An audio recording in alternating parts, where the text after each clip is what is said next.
Saudações para você, aluno do Jane Assis.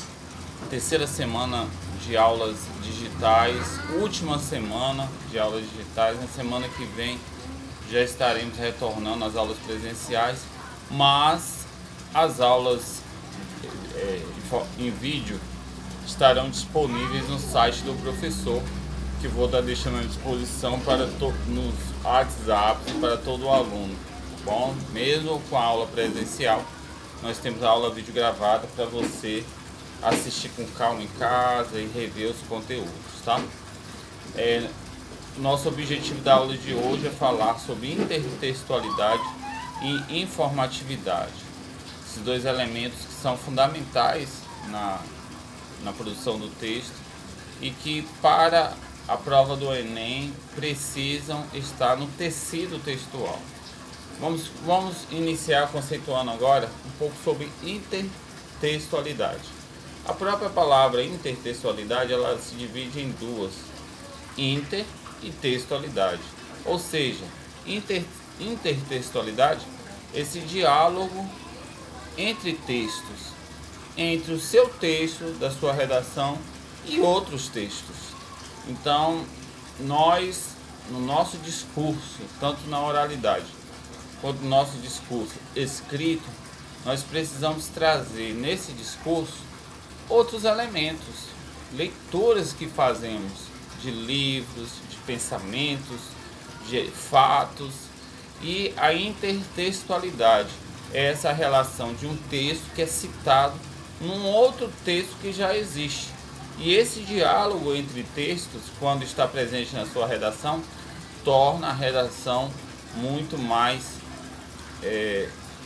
volumosa textualmente, ou seja, a sua redação tem conteúdo e demonstra também que você exercita a leitura em outros aspectos, tá? Então esse fenômeno chamado diálogo textual, ele precisa estar na sua redação. E professor, quais os outros textos devem estar no meu texto? Então você pode trazer poesias, você pode trazer poemas, você pode trazer publicidade, você pode trazer novela, filme. Como eu vou fazer isso, professor? Eu vou fazer isso através de um fenômeno chamado encerto textual. Talvez você nunca tenha ouvido essa expressão. Encerto é uma parte, é um fragmento, é uma frase, é um parágrafo, é um pensamento retirado de uma obra e que você vai colocar ali no seu texto, dizendo quem é o autor, citando o autor, citando da onde você retirou. E aí a gente vai ter uma aula sobre isso que se chama citação, né? Como fazer citação. Mas inicialmente, até por texto dessa semana, você pode usar apenas a referência do autor, tá? Então, Drummond diz: no caminho havia uma pedra, e isso nos mostra que na vida sempre há dificuldades a serem vencidas. Olha só, eu construí um texto pegando um pequeno fragmento da poesia de Drummond e colocando na minha redação, na minha dissertação. Então isso, por enquanto a gente não tem uma aula de citação direta e indireta, você pode citar o autor, tá? Ou sobrenome do autor na sua redação para início de exercícios de intertextualidade. A outra característica se chama informatividade. Professor, o que é informatividade?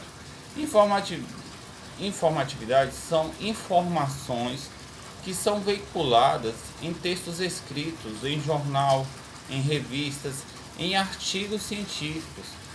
Então é interessante, toda vez que você for fazer uma redação, você vai lá no Google, você digita o tema da redação nos jornais, tá? Ou então você vai lá no jornal em PDF, dá um Ctrl F e procura lá no jornal o tema do seu assunto.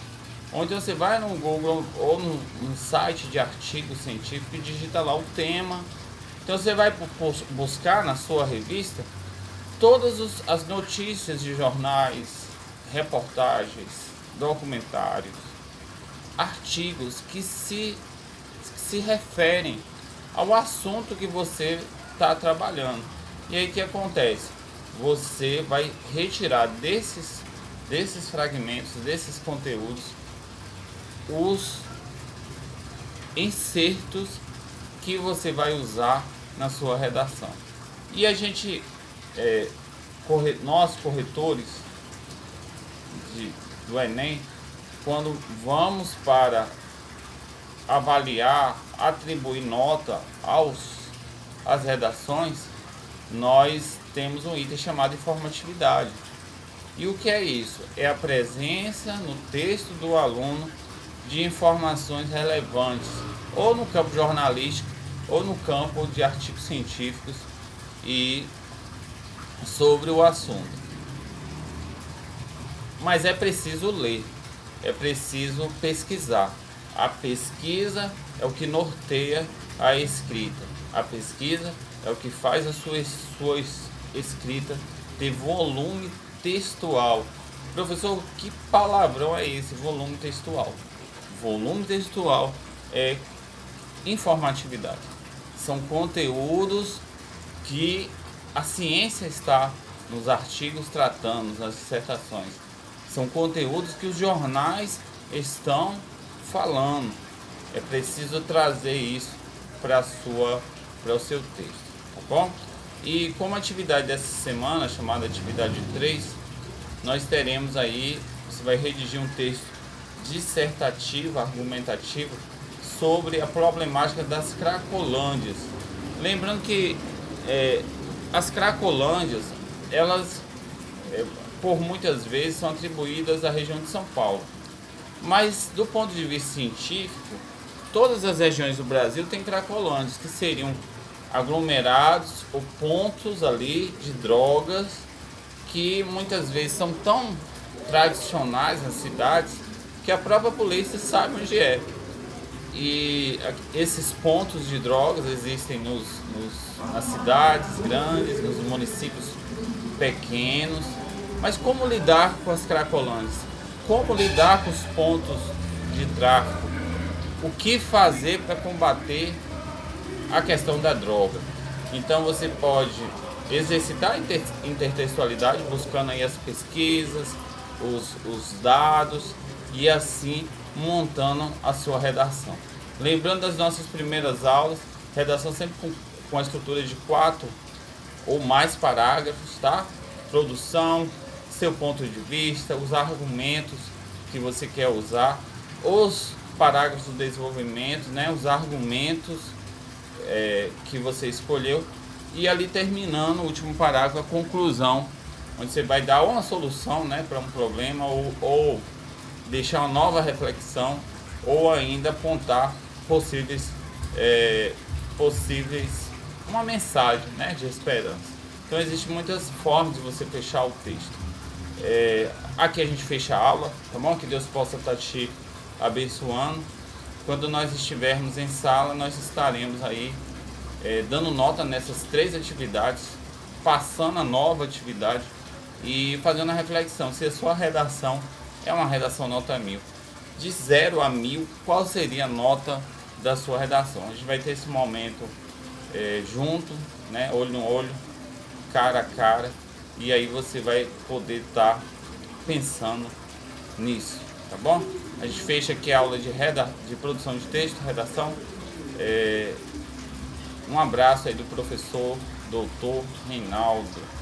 Senhor Deus abençoa cada aluno para que sejam produtores de texto e prósperos na redação. Felicidade, um abraço do professor.